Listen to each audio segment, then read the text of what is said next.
Well, welcome back to Interbrews. I believe this is number 34. Yes. And number we are doing 34. We'll just throw some numbers out there. It's 34. Edit it's the right 30, one in. It's 34. We are doing another spoiler-filled review, and I will be doing a little bit of a literary analysis on the Mandalorian as we get into it to kind of kick off the first episode of this second season. We're going to be doing season episodes. 2, episode 1 and 2. Episodes 1 and 2. So we're going to do chapters 9 and 10, which at first threw me. You know, when I was watching the first episode, I was like, what do you mean chapter 9? I was like, oh, yeah. Oh, it's continuation. And so we're going to be doing that. And again, this is a spoiler-filled review. So do not be surprised, or you can be surprised, I guess. You can be surprised at the information, but don't be surprised if you get spoilers. So if you want to just kind of come back after you've watched the first couple episodes, but I think most people who watch them have watched them. Yeah, and to be forewarned, just if you're trying to plan it out, I was trying to rewatch both episode 1 and 2 this morning, and I thought I'd give myself enough time, and I forgot episode 1 is 50 minutes long. Yeah. So it's right there, 50, 55. It's about an hour long if you watch all the intro and all the credits. Yeah. And then the second episode is about 45 minutes, if I remember correctly. So they're quite longer than season 1 episodes. Season 1's episodes tended to be like content, 40, about 22 minutes worth of content, and then a 5-minute intro, 5-minute outro. Yeah. They're a little longer, not too much longer, but a little longer. So I wanted to kind of kick us off here because I was telling Stephen before we started recording that I want to do a little bit of a literary analysis. I had a little aha moment this past week, because I'm reading this book, and it's a great book. If you are an author, I highly recommend it. Although it is taking me a long time to get through this book, so you can imagine how long it would take a lot of people to get through this book. It's a good 700 pages, so it's not for the faint of heart. Yeah. But it's called The 7 Basic Plots. It's by Christopher Booker. And so I'm going to be pulling a little bit from Joseph Campbell and from this book. And what I think is interesting is Booker has the same sort of perspective, or a similar perspective, as Joseph Campbell, which is basically every story is telling the same story. Every story is telling one story. There's really only one basic story. And of course, you can telling it from different aspects and different perspectives. And so, and the reason why I wanted to kind of go ahead and do this is because this is a very Star Wars thing to do. Because if you don't know, Lucas, I think he actually met Joseph Campbell, didn't he? I think really? Lucas was definitely influenced by the hero writings. with 1,000 faces. Yes, I do remember reading something about that Lucas was somehow influenced by that story. Yeah, so he was influenced by that work because, you've got the young boy, you've got the sage, you've got the princess, all these. It fits right into all that these breakdown. Elements that he put in. He did. You've got the rogue character, So he had all these kind of mythical characters, this kind of mythical setup to it, and it's a big reason why Star Wars, especially the first 3, Star Wars, Empire Strikes Back, and Return of the Jedi, are really popular, right? That's why they really kind of honed in and became this universally loved thing, is because Lucas was hitting on something that was kind of deep in our cultural and just even human psyche of why we love stories. And the reason why Campbell is such a great work, and I haven't read that one yet. I think it's going to be next on my list after I kind of tear my way through the rest of Booker's book here. But the reason why these are very interesting books for authors is because they do these analyses of stories across all cultures. Like all cultures have this phenomena. Like this, it's not just that it's Western or it's Shakespeare, or like this is across all cultures. When they tell stories, they have these sort of elements to them. All right. So all that to say, as I was reading in this book by Booker, and he started going over this sort of idea that every story is telling the same story. And one of the things he gets into is that at the end of the story, in every story but a tragedy, because a tragedy is still telling the same story, it's just telling how people failed to resolve the conflict well. Right. Right. Like if you resolve a conflict well, the character has grown, and we all know this. If you've been in writing classes, they all talk about the character arc and they grow, and right. There's got to be some sort of growth. Yep. Yeah. And so he was talking about that character growth and about this combination of power of the male side of character, which is power and order.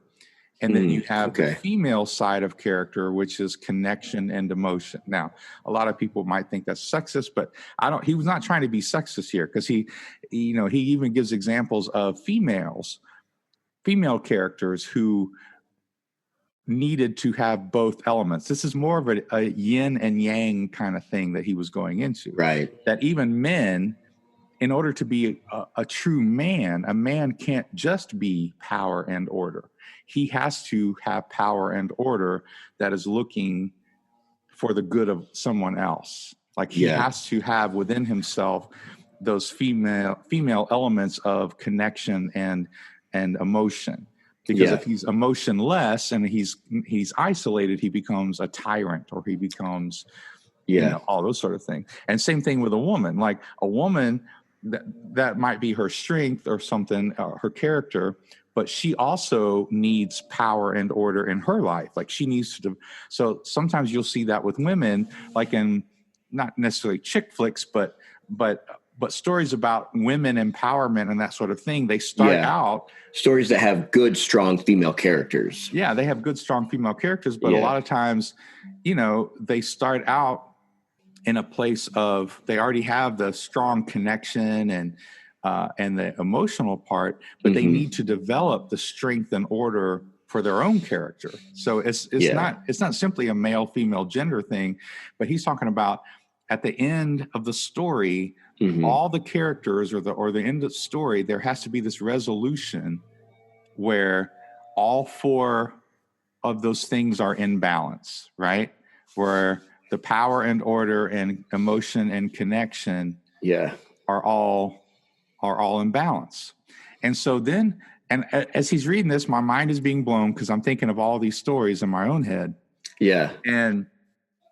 And then he gets to, that is why even in an action flick, you'll have the guy will have a relationship with a female character, is because someone needs to teach him how to use his power, emotion, all that stuff for the good of something else, for the good of someone else, right? For something that's more important than just achievement or whatever it might be.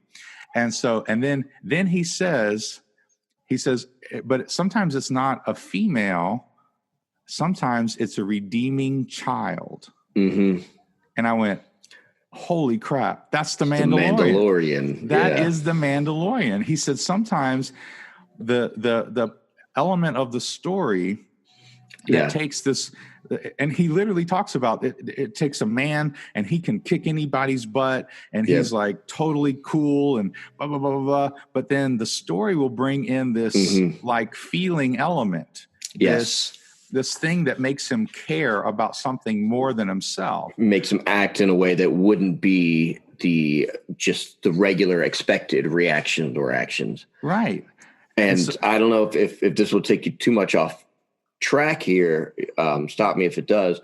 But there is a scene, there's dialogue that basically attests directly to that in the first episode in season 2. Yes. If you want to jump into that, we'll get there. Okay, yeah. So we'll get just to as that. as a context for when we start talking about these 2 episodes is that The Witcher is a great example of this as well. Right. Because if you've read the books, and I've read a couple of them at this point, and then you watch the show. The Witcher is this. He's not even like he's a mutant. He's not even supposed to have emotion. Right. He's not supposed to feel and have emotions. And yet, things like that. Between his love for Yennefer and this relationship with the young girl, it brings out this whole other side of him, and that is so universal to what we want to believe in life, is that power and strength will not abuse us. It will protect us. It will, or that we can use it for good. That's what we want. That's what everybody wants to believe about their government, about, the strong people in their life. They don't want to be abused by it. They want it to be for the good of others and themselves and other people. And we want to use our power for good, right? I mean, this is just basic humanity. This is what we want. And so I'm sitting there, and as we look at the Mandalorian specifically, it's textbook as this guy's going over this thing that happens in a lot of stories, because mostly in stories, it's a man who has been hardened and kind of emotionless who needs to be brought into that light, right? Right. And we can go into musicals, right? The Sound of Music. I don't know if you've ever seen The Sound of Music, but The Sound of Music, you have the father, this Austrian military father, and he calls his children with a whistle. Yes. I mean, think about all those elements that speak of order and strength, and yet he had no emotional connection with his children. The whole story of The Sound of Music is this woman who comes in. She's kind of a rebel type character. Yeah, but she opens up the world of the children. She opens up the world of this man. And because of her influence, like the whole situation is redeemed, because he doesn't lose his strength and power. It's now put into balance with actually caring about other people. And having a context of love be the balance. Yeah. And so with The Mandalorian, that's why that scene in that first episode, the very first episode of the series is amazing, is when he finally gets to the kid and the droid wants to just kill it. Right? Oh, right. Yeah. And you see him do the double take. He's like processing it. He's looking down and back up at the droid. And then you have, it's all so visual, but it's so kind of primal at the same time. Like, this is a primal thing. That's what's his name with Save the Cat. His thing is your message has to be primal. Something has to be primal about it that really connects with people. And what's more primal than saving a child, than protecting a baby, especially one with big googly eyes and floppy ears. Absolutely. It totally helps that Baby Yoda is super cute, right? Right. And they have done such a great job with that design. And of course, Star Wars has always done a great job with design and the visuals, but having this primal element to it. I don't care if women love this show, men love this show, like everybody loves this show, is because, and for us as writers, it's important to see what they did, because they're cool stories and there's cool action, and we can get into a lot of that, and that's really fun. But there's also something at the core of this story that makes people, they just want to keep watching. They just want to keep watching this develop, because back to that scene. So we all know, right? He shoots the droid instead. Yeah. And then the very last image of that episode, if you remember, is him with just a tiny finger going like that. Visually that is the setup. That is the expression of what the whole story is going to be about between him and this child. Is he's taking a monster. On He's a monster with everyone else. He's going to kick everybody's butt. That's how he's introduced in the first scene of the whole series. He just comes in and kicks everybody's butt. I can bring you in warm and I can bring you in cold, you know, that sort of Western. And yet that element of he's gentle with this thing. Yeah. You know, and it's also a save the cap moment and all of that sort of stuff. So I just want to go into that before we dove into season 2, because I think it was such an interesting aha moment for me as a writer. I'm like, oh, look, like this isn't, it's not just that they're good writers, but it is that they're good writers, but they're touching on something that I think is really important. It's relatable to, I would say, all the viewers. I mean, there's a subset of people that just are really don't like Star Wars and don't like, you know, aliens and just aren't interested in it. And I would say those are probably the only people that it doesn't touch or speak to. As far as I've talked to people from all circles, from work, church, friends, family, everyone's watching the show. Everyone's enjoying it too. I know. Everyone watches this show. Yeah. And so, and that's why, you know, that's one of the reasons why we pick some of these reviews to do, these spoiler-filled reviews to do, is because we try to pick movies or shows that people have seen. You know, we try not to pick things totally obscure stuff that are so obscure that I'm sure we have watched and most people have not. Yeah. We still haven't done a UHF review. Oh, that's true. We should. But all of that to say is that's why we pick some of these more popular media to review, is because we figure most people have seen it or could see it easily before they. And I think just as a writer, it helps me process something that I've seen in a different way that is through the eyes more of a writer, and things like as I'm watching, like there are parts of the story that I can, as I'm engaged, as I'm watching, I'm like, okay, that wasn't well written. That this was, but for the most part, if I'm enjoying something, if I'm into it and just letting it come to me, I'm not thinking overly critically about it. Right. And so sitting down and having these kind of conversations allows me to even unfold the more layers of the show from a perspective of like, wait, was this actually done well, or why? What about it makes it be a well-written story? Yeah. Why did I enjoy this? Yes. And so season 2 starts off with, you know, we're reintroduced to the Mandalorian. He's walking through this dark alleyway kind of area with the child, obviously still in his little cocoon incubator thing. And you can tell it's a shady area. You're kind of like, what is this hive of scum and villainy where we are at with this child? So it sets mood up right away. And he walks into an establishment and they're like, are you sure you want to bring the kid here and here? And he's like, yeah, everywhere I go, the kid goes. And it's like it's an underground, I don't know if it's underground, but it's like a fighting arena. There's 2 of those, what were they called? From Return of the Jedi, those pig-like creatures that were in Jabba's place. Pig nose thing. Yeah, they're fighting with like these Vibram Gamorreans or something. Yeah, Gamorreans, I believe is what it's called. Yeah. And so he goes to meet with a guy that's obviously some sort of mob type. He's trying to get information. He's trying to find out, where can I find more Mandalorians? Where can I find a connection to be able to get this child to who he needs to go to? Because at the end of season 1, he's basically tasked with, you need to get this, you need to find some Jedis because they would know what to do with this child. And yes, they may be our enemy, but this is the way. This is the way. Yeah. So he's currently trying to find information. Yeah. And that's kind of my first note about it, is that they tell you specifically. And again, as a writer, you can't shy away from this. You can't think, well, I got to hide it. I mean, you don't have to be like super cheesy and obvious about it. And I don't think Mandalorian was either.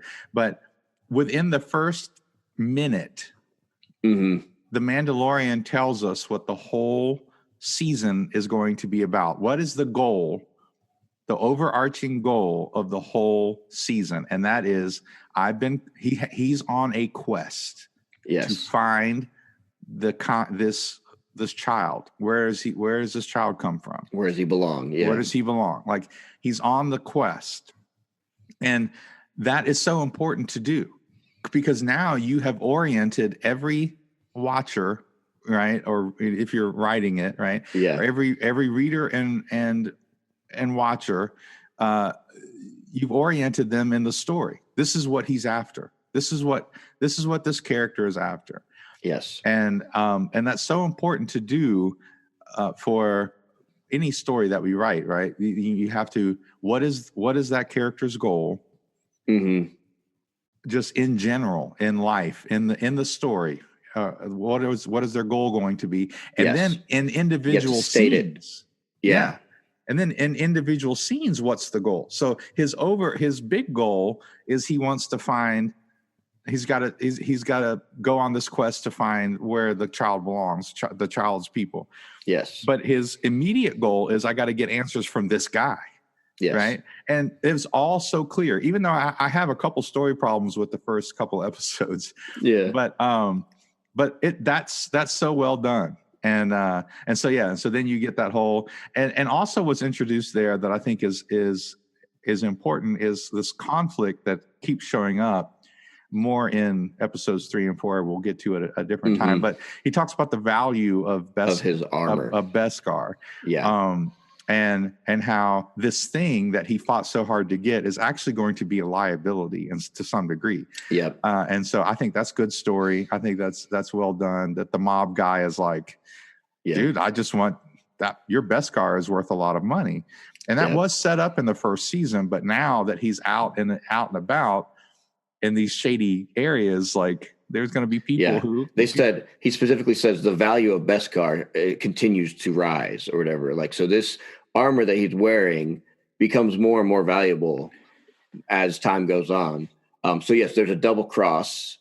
And what I really liked from this scene is it reintroduces you to things that were well used in season 1, like the little sparrows that he has in his wrist.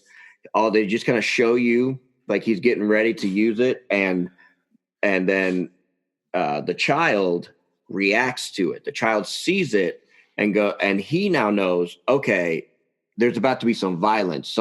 This is about to go down. Yeah. And he taps his little egg cocoon things to shut it closed, so he's protected, and he jumps back in. So now the child, it's showing some growth and some learning from his end. Like, he's getting a more symbiotic relationship with the Mandalorian, if you will, in that sense, to where he kind of can preemptively react, or, before the Mandalorian starts kicking butt and possibly putting him in a dangerous situation. So I really like that part. And obviously, there's a choreographed fight scene there. But I think the next kind of big aha moment is, well, I do like also that the Mandalorian always tries to live up to his words. And so he tells this guy, he finally ties him up with his rope thing, strings him up from a lamppost. And he's like, you will not die by my hands as long as you give me this information. So the guy tells him, okay, there's another one of your kind on Tatooine. And then he starts walking away, and the guy's like, hey, let me down. I thought, this wasn't part of the, and I know he said, cut me down. And the Mando goes, that wasn't part of the deal. And then he shoots out the light and leaves him to be eaten by these nocturnal rat creatures. Yeah. While I like where it went, and I understand, I was actually a little disappointed where he was like, oh, I'm going back to Tatooine. I was like, dude, you were just there. We were just there. Yeah. I mean, I ended up liking where it went, but in the moment I was like, we were just in Tatooine, like we were just there. But I love that there's this other city, Mos Pelgo.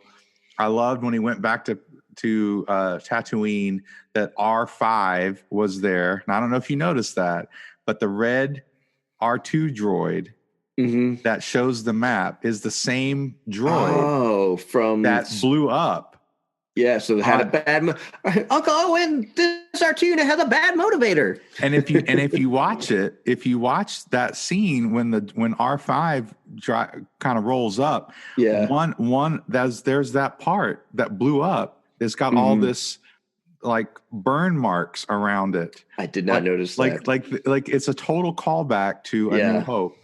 I really like how part of I like that they're going back to some of these characters from season 1. I do like that. And I do like that. I like that they're going into a little more exploration of the Sand People. It would have been really easy, I think, to just treat the Sand People like they were these evil creatures, kind of like from the, A New Hope, like how Anakin reacted to them.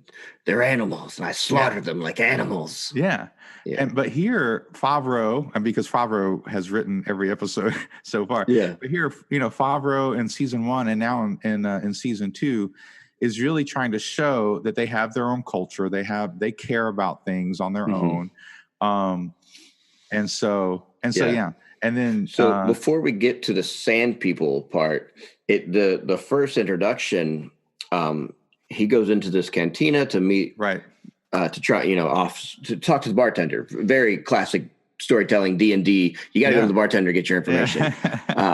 And there's a guy called the Marshal that walks in wearing Boba Fett's Mandalorian armor, and it's so obvious it's Boba Fett. Yes, and it's so obvious that it's not fitted for this guy. Yeah, because he definitely does not fit, and he's like too tall and lanky for Boba.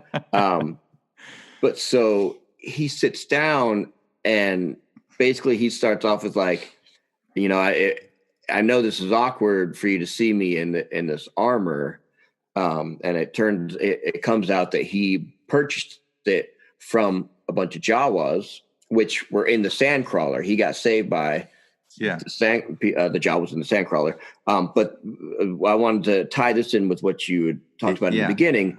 He says to the Mandalorian, he's like, now under a normal situation, he's like, I know how much of a badass you are or whatever. Like, you could just kill me and take this from me. But then I see the child.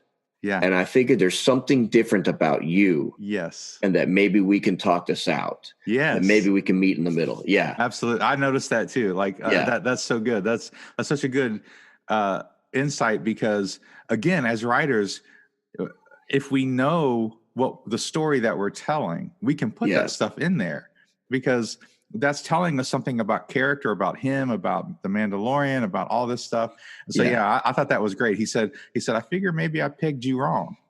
And I thought, I thought you were going to try to kill me, but maybe you got a baby, right?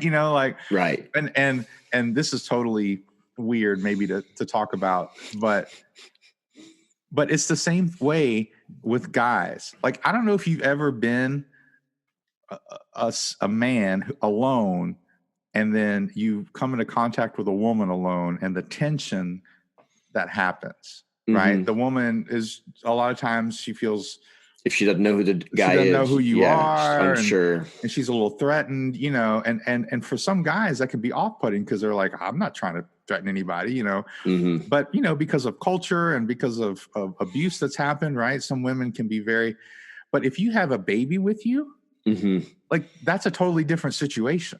Like, if you're alone and you're just walking up and there's a woman who's alone, but you have a baby, like, she will approach you. She might actually approach you. And so I just thought that was, like you said, I thought only one of us was going to walk out of here. Then I see the little one, and I thought maybe I pegged you wrong.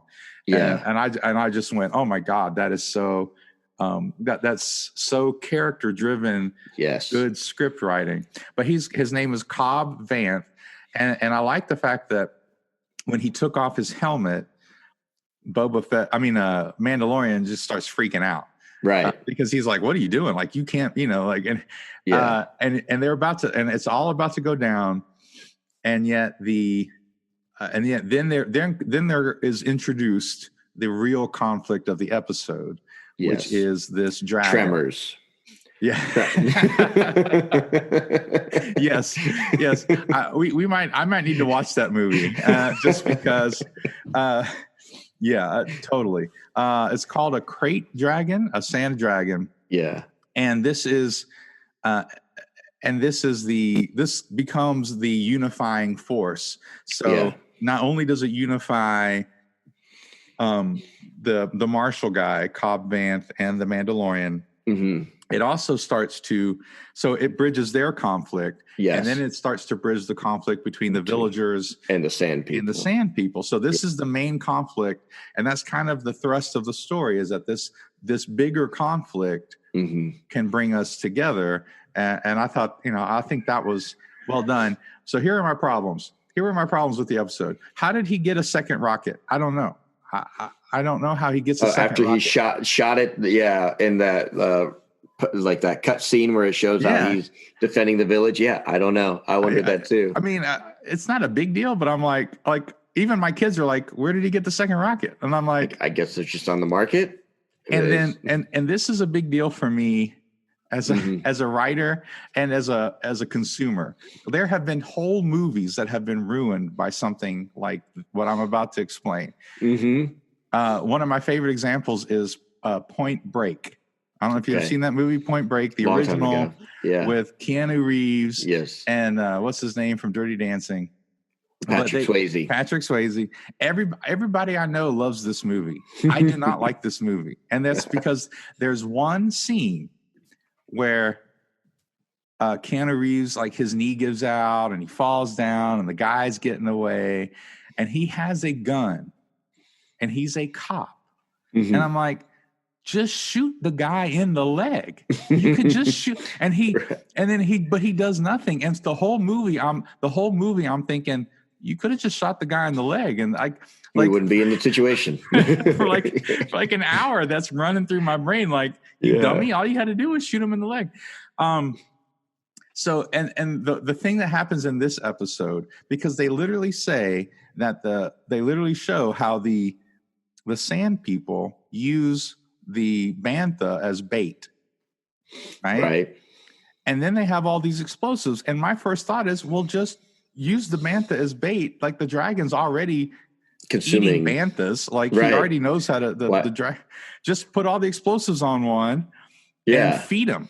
Like, because we know the outside hide is whatever is impenetrable, too strong and blah, blah, blah. I'm like, well, but no one comes up with this idea. Like their whole idea is this really complicated, dig the holes and do the things. And now all these people are dying and he's throwing up acid. And the whole time I'm thinking, why didn't you just feed him a bantha with a whole bunch of, and then because as a writer, it's not as exciting. Right. I mean, that's gotta be it. I mean, the only reason is, well, we gotta put that to the side. But my kids. I totally agree with you, because I had the same exact thought, because they already tried to they showed it at least twice. Yes. Just coming up and just eating something right away.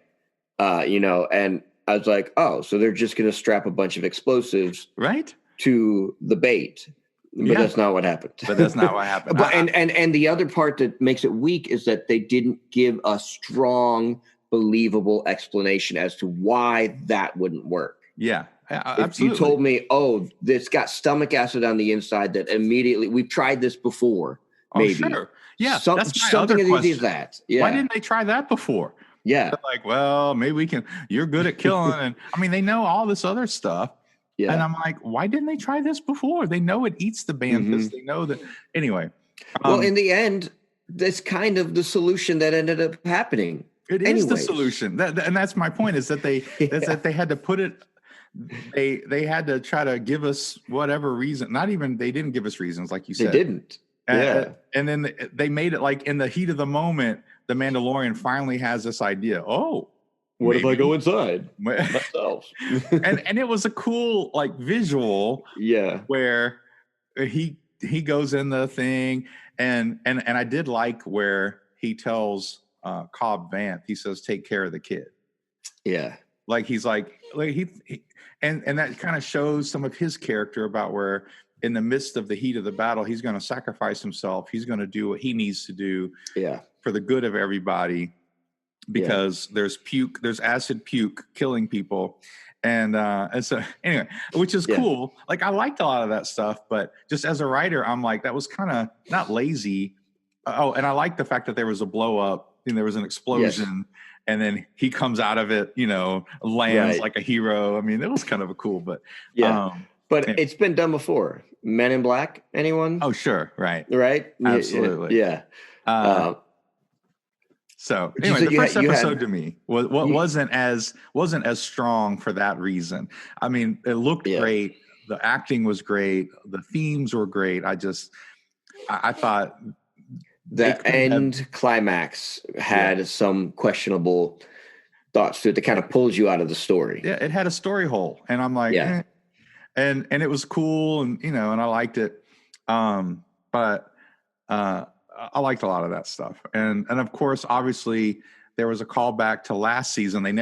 Last season they didn't explain who those feet that came up on that one mercenary or whatever at the very end that died at the end of that episode, and we thought, oh, maybe that's Boba Fett. There's all this stuff online, all these we didn't know. So the fact that at the very end they show Boba Fett, basically they show the actor who played Jango Fett, but now he's old and he's all wrapped up in the sand sort of stuff. So it should be. I don't think I caught that. You didn't catch that dude at the end? No, I may have fallen asleep at that point. All the more reason to go back and rewatch it. He Mandalorian gets on the speeder bike and he leaves. Mm-hmm. And it's kind of the cool Western, the sun's going down. Right off into the sunset, the dual sunset. And then you see this figure watching him, from a distance. Mm-hmm. And then the figure turns around and it's the same actor that played Jango Fett, except now. Gotcha. And obviously it's Boba Fett, and so I don't know if they're going to bring that back at some point because for sure, because the Mandalorian has his armor now. And I thought that guy gave up his armor pretty quickly. I'm like, right. I'm like, this dude's been protecting this town, and the Mandalorian doesn't think like, well, you know what? But I do think later on, in episodes 3 and 4, we get a little more of that backstory, which I kind of like. So we'll get to that. Yeah. So let's get to any more thoughts on episode 9 before we kind of get into episode 10. Chapter 10. I thought it was a well-rounded story arc, but still also, developed the story for the season itself. And they've been doing a good job, and it doesn't really happen in season or episode 2, if I remember correctly, but episode 1, he ends up back at that with that lady, which is a callback. She was there in season 1, and she's there in episodes 1 and 2. Yeah, so her droids were running up to work on the ship, and good. she's like, remember, he doesn't like droids. And he's like, let him at it. It probably could use a good once over. And she's like, oh, a lot has changed since we've seen each other. And then it makes you think like, oh yeah, he like had this whole art thing of like getting close with IG-88 and was it 88? No, IG. Yeah, I forget what his name was. 11. I forget what. Yeah. One of IG-11. I think you're right. IG-11. And so like he's getting close to that, and then it ends up saving him, and he sort of like has this character growth where he doesn't distrust droids as much anymore. And I think it's worth noting because that's something that could have gone, unnoted. Like it was a big part of season 1. He did not like droids. Again, it shows character. It shows his growth. And I think so far what we're seeing in season 2 is a difference between where he's going for help. And we see it a little bit in that first episode with the mob guy. But now he's going back to friends, like people who he actually trusts.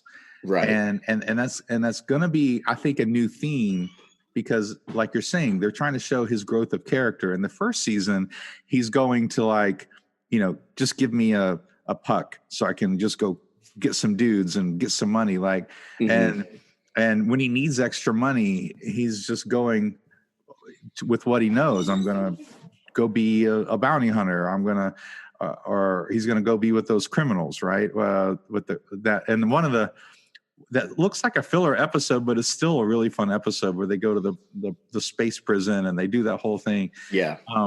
But so it seems like his character is changing there too, where he's finding some new allies. He did in the last people season, he can trust, and people he can trust. So I think that's really good. So the chapter 10 and the episode 2 is The Passenger, and so this one got a little controversy. It seems.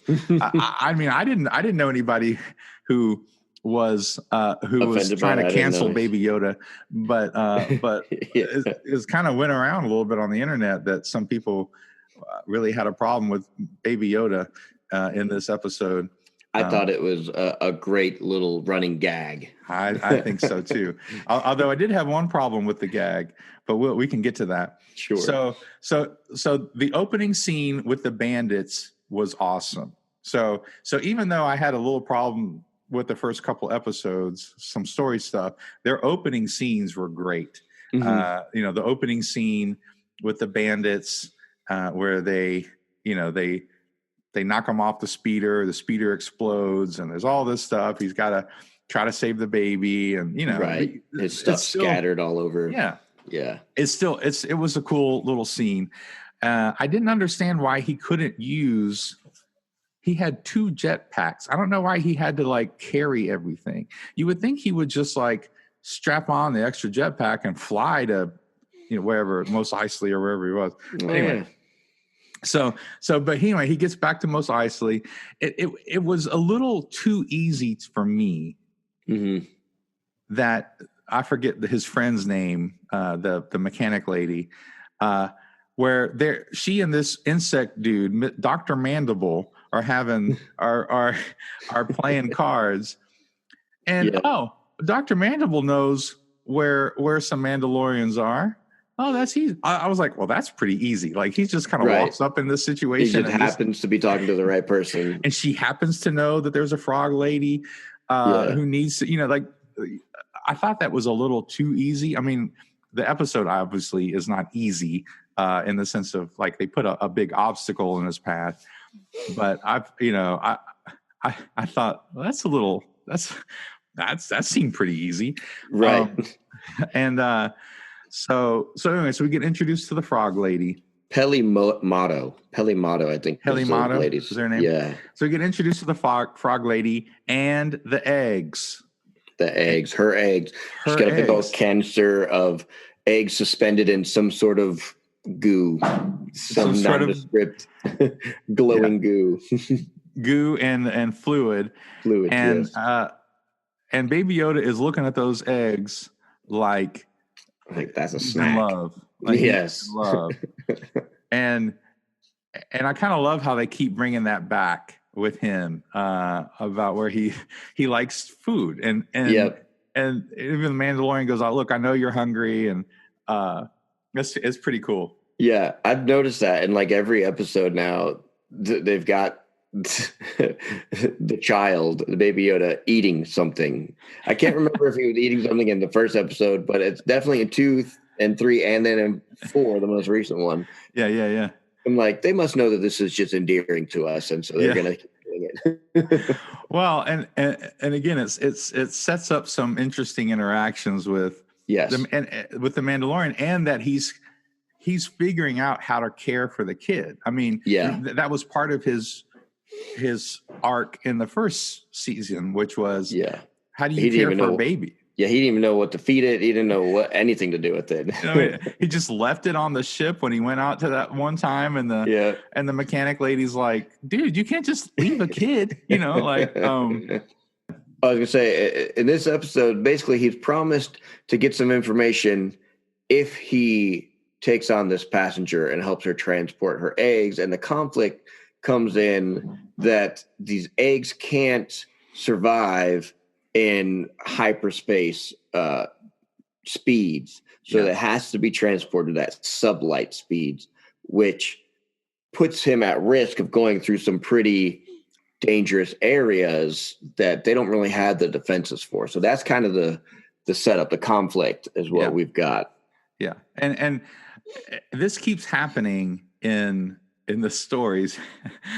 and it's good. It's good for us to see as a writer, because this is what good writing does. Mm-hmm. Good writing gives your character a goal, but in order to achieve their goal, they're going to have to do something they don't want to do. Yeah. Right. They're going to have to do something that is far beyond what they would be willing to do.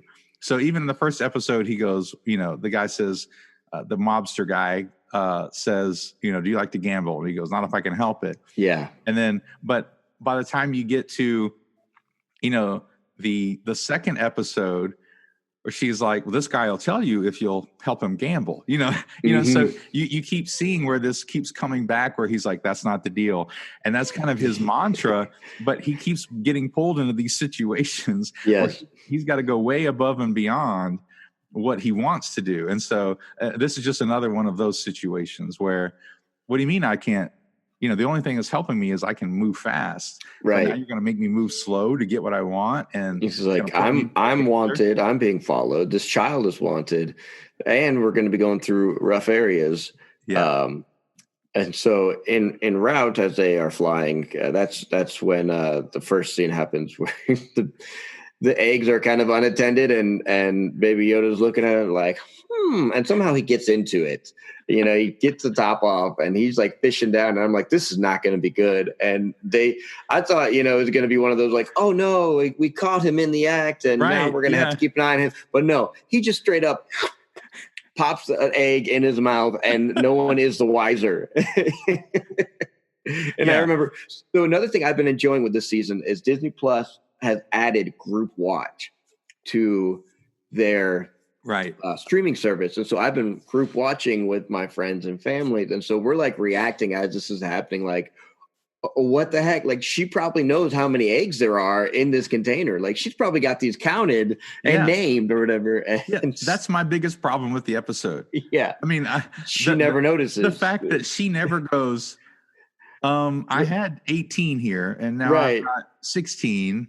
Yeah. Like, that never comes up. I kept waiting for it. Yeah. It was kind of like where they say, if you write a gun sitting on the table, right, you got to address the gun at some point. Yeah. It's got to come either into use the gun or throw it away, or something's got to happen. And so, yes, I get it. They were writing it as a running gag sort of thing, and added a little bit of tension in there. Like, oh, is he going to get caught or found out? But then it never gets addressed. And so you're kind of left going, oh, well, I guess we're not supposed to care about this. Yeah. Not even in the third episode, which we could get into, because the frog lady's in the third episode. It's a continuation. Yeah. And he leaves Baby Yoda with the frog lady. I was expecting the frog lady to go, no, he eats my eggs. Like, what the heck? Like, anyway, so there was that hurdle about having to go slow. Mm-hmm. There's also, I thought it was cool, the language hurdle. He couldn't speak the frog. And she couldn't, so they couldn't understand each other. Yeah. The X-Wings were cool. Dave Filoni comes back. I don't know who the other pilot was. I haven't looked it up on the internet, because usually the pilots are directors or somebody. Part of the cast or part of the crew. That was kind of an interesting. Well, and I liked it that they were kind of the bad guys or whatever. They were the conflict in this one. It's the New Republic, and they were patrolling this area, and he's got an outdated ship, and he's kind of wanted. He's in the system, so he's trying to avoid interacting with them, and he's trying to be coy and sly by not giving them information, and then that just makes them more suspicious. Yeah. And so then he ends up having to do aerial. He tries to avoid them and run away, and ends up just wrecking his ship. The Razor Crest just gets and so that whole scene where they say, they're trying to talk to him. And there's 2 X-Wings, and they say, "Hey, can you go off channel? Like, can you go on channel 2?" And they're they're having a private conversation. And then there was a great visual. Peyton Reed directed it. Yes. And there was a great visual where you see you don't hear anything from the pilots. You just see the wings open. Yes. And you're like, oh, snap. They just locked X-foils in attack position. Yep, that was awesome. But yeah, and there's something about the Mandalorian where he has to completely wreck his ship in the second episode. Right. He did it. It happened in the first season. And then now in this season, it was Jawas in the first season. And this season, it was, it was falling in the ice and everything. Yeah. But I really liked how the Frog Lady connected with that droid that they killed. That was part of that one episode. I said that was really fun. Mm-hmm. And that she connected the vocabulator or whatever she called it. Yeah. So she could talk. Oh, by the way, just as an aside, I watched the How It Should Have Ended for the Mandalorian season 1. Yes. And they made fun of every episode but that prison episode. They got to that episode and they said, "Look, there's nothing wrong with this episode. Just leave us alone." And then they moved on. They look, and I just thought it was so funny that was the only one, the most filler episode that they had. Right. But they did bring back the droid, and so I like that part of it for sure. Yeah, and her ability to be ingenuitive in the moment, in the need, because she's trying to communicate to him, like, we don't have time. We need to fix this up and move. So whatever you got to do, you got to do it. And it was not expected. Like, it wasn't. They didn't like really foreshadow it or anything like that. But it wasn't unexpected either. It wasn't. Yeah. It when it happened, you looked around at what was there, and you're like, "Oh yeah, what a great little solution to their problem." Yeah, yeah. Well, it's funny because they do the little recap in the beginning, before they start the episode, and they showed that droid. They showed killing that droid, and I was like, "What is that going to have to do with this?" So they did. The little preview did, and the fact that the Frog Lady just goes off on her own, I was like, well, that's just silly. I mean, come on, she has to know they're not in a good environment, right? She's just gonna go take a day at the spa. Like, that was such what are we going to do to try to create some conflict here? Yeah. That was such a writing thing to do. And so, like I said, the first 2 episodes, I actually think 3 and 4, we'll get to them in the next one. Like I keep saying, but 3 and 4 are almost perfect to me. I mean, they were such good episodes. I enjoyed them. But there was just a couple things like you said, like why did she have to convince the Mandalorian to get up off his butt and fix his own shit so they can get out of there and not freeze to death? Like, I'm thinking, you're going to freeze to death. You don't have food. Right. Like if he knew that there was something that he could do, he would be doing it. Yeah. Right. So why did he need a pep talk from a Frog Lady? I mean, nothing against the Frog Lady, but I'm just saying, like, why did she need, I didn't get that part either. But so she does go off, and yada yada yada, stuff happens, and Baby Yoda, his curiosity. He's like, more eggs. Yeah, right. So they're in this spot, or this hot spring within this cavern, where the Frog Lady is. She's got her eggs in there, and she's keeping them warm. Obviously, like, I get it. They were using that as a way to explain why these eggs were able to survive a little bit long in this really frigid sub-temperature area. Well, there were more eggs that were not hers all around her, very alien-like. Yeah, very much. If you've seen the face hugger eggs, they look like miniature versions of that. And when Baby Yoda went over to touch them, I was like, I know what comes out of those things. Do not touch that. It's going to jump and hug your face. And sure enough, it was some kind of arachnid crustacean, long spindly leg type creature. Yeah, he opened it on purpose. Yes, and pulled it out and ate it. And pulled it out and ate it.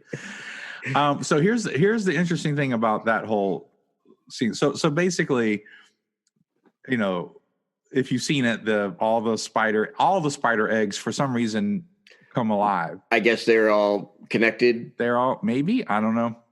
Yeah. And then like the big spider comes up, right? Then there's a big spider, you know, a la Shelob, right? A la Shelob, and the kids were. My kids were Aragorn from Harry Potter. Yes, that's the one. They were like, "Oh, that's Aragorn." Yeah. So, if you haven't seen Rebels, then you don't know what I'm talking about. But in Star Wars Rebels, those spiders were in Star Wars Rebels on a different planet. They're called the Krykna spiders that were on the planet Atalon or something. So that basically in season 2 or 3 of Rebels, they find a new. The Rebel Alliance has this new base, and these spiders are on this planet where they have to, and they're kind of the thread. And then there's this whole Force thing where they try to talk with the spiders, but they look a little different. So the internet isn't sure that they're the same spiders, but they are pretty much the same spiders. And they were based on a concept art by Ralph McQuarrie. So when Ralph McQuarrie did concept art for for Empire Strikes Back, and he was doing concept art for Dagobah, he did this concept art for this really big spider, and they never used it, obviously, for Empire Strikes Back. So they put it in Star Wars Rebels, and so that's kind of a callback. So these spiders are kind of a callback to a lot of that stuff. And so anyway, so now there's this big race against time and this completely desperate situation. The spiders are coming, and they lock themselves in the cockpit, and the spiders are trying to come through the glass and the whole thing, right? So, and then the pilots show up, right, and save them. That's right. They come back as the redeeming character in it, because Mando's out there and it's like foggy, and he's going to do it himself. He's standing outside the ship and he's trying to shoot all these spiders, and you can tell it's not going to happen. And all of a sudden more laser blasts comes through, and you're like, you see the X-Wings as it clears away, and you're like, oh man. You're like, ooh, they found him. But then 2, you're like, oh, it's a good thing they found him, because it just happened to be right when he needed them to show up and blast all the spiders. Perfect timing. Yeah. So a couple of things about the pilots. So can I just mention how great marksmen they are? Mm-hmm. Like, they were amazingly on target with how they were shooting these spiders. Yes. And I'm like, these guys are just pilots. Like, these guys aren't, like shock troopers or like some expert, whatever soldiers. Right. These are pilots, and they're like leagues ahead of any stormtrooper who's supposed to have actual training. I just thought like it was such a contrast to any stormtrooper that misses anything, and except when Mandalorian's wearing armor, then they seem to hit him every now and then. Right. But then anyway, so and then the pilots are like, look, we looked you up and we looked up the Razor Crest, and even though you're wanted for arrest, it also says that you saved this helped dude him out, and you put these guys in prison. Yada yada, all this stuff. And so and then there's this really weird exchange where he goes, well, hey, why don't you help me fix my ship? And they're like, no. I'm like, we're not going that far. Jerks, man. I mean, like, so you're gonna go all the way down to the cavern and shoot a whole bunch of spiders for me, but maybe we'll freeze to death because we can't fix the ship now. They're like, next time we might vaporize your ship too. It's like, okay. So that's pretty much the end of the episode, where he fixes it up enough to limp away and limp toward the next spot. And then the last scene is. Yeah. Well, so, and the caveat now is most of the ship is not habitable while space flight. So they all have to confine into the cabin together. So it ends with the frog lady clutching her eggs in her lap in the passenger seat right behind the Mandalorian, and Baby Yoda in his lap, I'm pretty sure. And the child looking like over his shoulder longingly at these eggs again. You're like, oh gosh. And then he slurps one. He pulls one. That's right. He did pull one out. And he slurps one right. And that was the last visual. That's perfect. That's so good. So no, we are not canceling Baby Yoda. Baby Yoda. Although as a writer, I was like confused as to why, and as a parent, by the way, I'm like, you just don't know. Like, it's so important that you're going to fly with a Mandalorian and you want these eggs. You're trying to get back to your husband, but you just don't know how many you have. Right. I just don't get it. I guess, I mean, we're not of we're of the creature mammalia, is how you say it, and not reptile. We don't, I guess, lay just countless amount of eggs and then hope for the best. Right. Maybe it's different for them. Maybe. But again, not explained. But if I've learned anything from Pixar movies, Finding Nemo, they knew every single egg. They counted them all. They had them all named. This half was Marlin Jr. and that half was you can trust Pixar. Pixar knows what's going on. So any more thoughts on chapter 10? No, because it ends on a cliffhanger, so there's not really a resolve.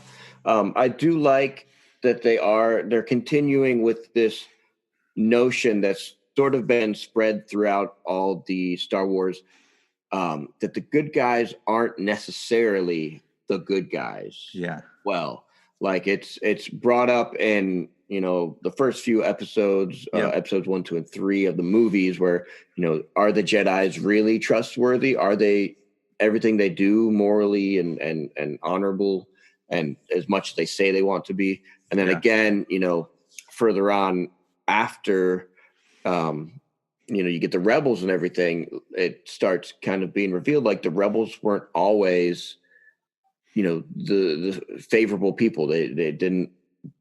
Their whole mission is to, subvert and get rid of the Empire at whatever means they can. Sometimes that's what happens. And so you get these rebels that are these New Republic fighters that, they're trying to maintain law and order, and they don't really care who you are. If you're some sort of shady creature, or if they don't know who you are and you're not squeaky clean on their radar, they're going to try and, blast you out the sky or leave you for dead after they save you. Right. Yeah. Right. No, I agree. I like that aspect of it, that it's not that the New Republic are villains necessarily. I mean, the Empire guy, Moff Gideon or whatever, he's still going to be, he's kind of the villain. Definitely the villain. Yeah. But at the same time, I like that the solution isn't going to be as clean as, let's just get the New Republic to solve this. They aren't necessarily the full answer. And I like that. I like that they're kind of going towards this idea where you can almost see the setup for what you see in the sequels. You can almost see the setup for, it's not the Empire, but it's that first order sort of setup, what's going to come out of the Empire and the remnants of the Empire that you kind of see in the sequels, although some people, feel a certain way about the sequels, but again, I don't know how far they'll go with that, right. But I do like that that's sort of what you start seeing. Like there's this remnant of the Empire that's still around, and what are they going to do with that? So I kind of like that part too. I was just say I think so far I've been happy with the episodes. They haven't gotten to the point, I'd rank them, like 4 out of 5 kind of. Yeah. For me, I'm still waiting every Friday. Every Friday is exciting, Yeah. No. Yeah. We a week or two ago, we had kind of a rough Friday. The kids had to come home from school. My wife wasn't feeling well, and she ended up testing positive for COVID, which is why we're doing this on Zoom. Yeah. And which is why it maybe doesn't flow as well as it normally does. But just so you guys know that, but my wife is feeling much better. She's really turned a corner this week, but so it's been fine. But we kind of had a rough day, and we were just kind of all just not discouraged, but all just kind of like, and then the kids are like, what are we going to do? And I'm like, well, we could watch The Mandalorian. And like all 3 of my kids perked up like, oh my gosh, yes, you're right. It's Friday. That's right. So we've got a couple more minutes left here, and I wanted to mention something, and I don't even know you and I have not talked about it. We haven't. But I don't know if you know about it. But Alan Dean Foster is an author. I don't know if you know who he is. But Alan Dean Foster has written several Star Wars novels. He wrote Splinter of the Mind's Eye, which was the first novel sequel to Star Wars. So he wrote, I think he helped write the novelization, or at least some of the novels for the movies.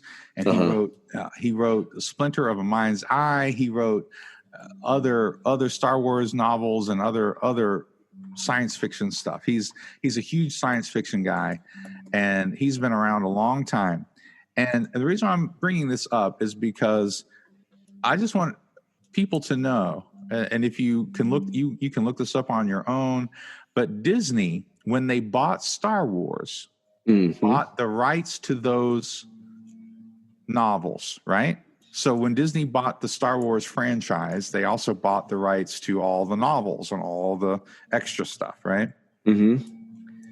They are refusing to pay him royalties on his books. Oh, wow. So even though I like Disney Plus, and even though I like what they're doing with The Mandalorian, I think it is important to me as an author that we stand up and say and try to support however we can Alan Dean Foster as an author, and say if they're going to use his books and continue to sell his books, like it's one thing if they say we have the rights and we're just going to kill it and we're never going to sell it again, but they're still making money off of his books. So Disney is making money off of his books, and they are refusing to give him his royalties. And this is a huge deal for authors, because what that means for the future, if Disney can get away with this, what this means for the future is that you as an author could publish a book, and then someone else could buy the rights and then just refuse to give you royalties. Because if a precedent is set. So if they bought the rights and they've also, bought the liabilities, right? That's the argument from the science fiction fantasy network. Like their president has gotten involved. They're trying to contact Disney and reconcile this. Like there's going to be some major legal action with this. And it's a really simple solution for Disney is that they either stop selling those works, or they start paying Alan Dean Foster his royalties, which probably isn't even that much money. For Disney, it's not that much money. So I just wanted to kind of mention that out there, because this is kind of in the Star Wars and we're authors. But this is kind of a huge deal that, and people can look this up if they don't believe me. I'm not trying to be like fake news or like conspiracy theory. Like you can look this up. Like this is something that's happening, and people are talking about, and it is something that's important to us, or should be important to all of us as creatives. That we get so little. If you publish with a traditional publisher, you get so little of in royalties anyway. Yeah. And I'm looking at it, looking him up, and yeah, he's not just, some nobody, that has been fallen off the face of the earth or anything like that. Like he written the movie novelization of Alien and Aliens. Yeah. And he did the movie novelization of Riddick. And he did he worked more recently. He did the Force Awakens movie novelization. Yeah. So it's not like he's not still a current writer, or like he hasn't been a known, even if he wasn't known. But yeah, like so this guy's been around, been in the industry. So yeah, it's something like that seems very, I don't know, just underhanded, really. Like, yeah, I agree, and it's just plain wrong. I mean, it's just plain wrong, and it's something that should be really concerning to every creative person, because we should get credit, not only just credit, but we should get the royalties. If there's a contract signed, that shouldn't be made null and void because someone else, buys a company or does something. Like there has to be some sort of legal protection on those sort of things. This is why you have copyrights. This is why you have all these sort of things. And so anyway, just look it up. If you guys are out there and you want to look it up for yourself, please do. You don't have to just take my word for it. Do some research on your own. But I know that I'm going to be sharing more, and we're going to be just kind of putting some light on this a little bit as we go forward, because as Brew and Ink, we are for authors, we are for writers. Yeah. And yes, we like to tell stories and write stories and have fun and review them. But, one of our main goals is to be encouraging to writers. And to me, this is the opposite of that. And again, for Disney, it's just a bad look, to make movies about Star Wars, but you're actually acting like the Empire. You know what I'm saying? You should. So anyway, so with that, since we are on Zoom, we cannot clink our mugs. No. I raise that glass to inspiration, anyways. No, raise that mug to inspiration. I have my good morning mug. You guys can't see that, but I have my good morning mug, and my coffee is finished now. I had a Panamanian medium. That's what I brewed this morning. And so Stephen is still trying to wake up, I think. Yeah. I'm going to go have some kind of a brew. A brew. Some sort. All right. Yes. Well, until next time. We want you guys to keep raising the glass to inspiration and stay inspired. That's right. See you, Britt.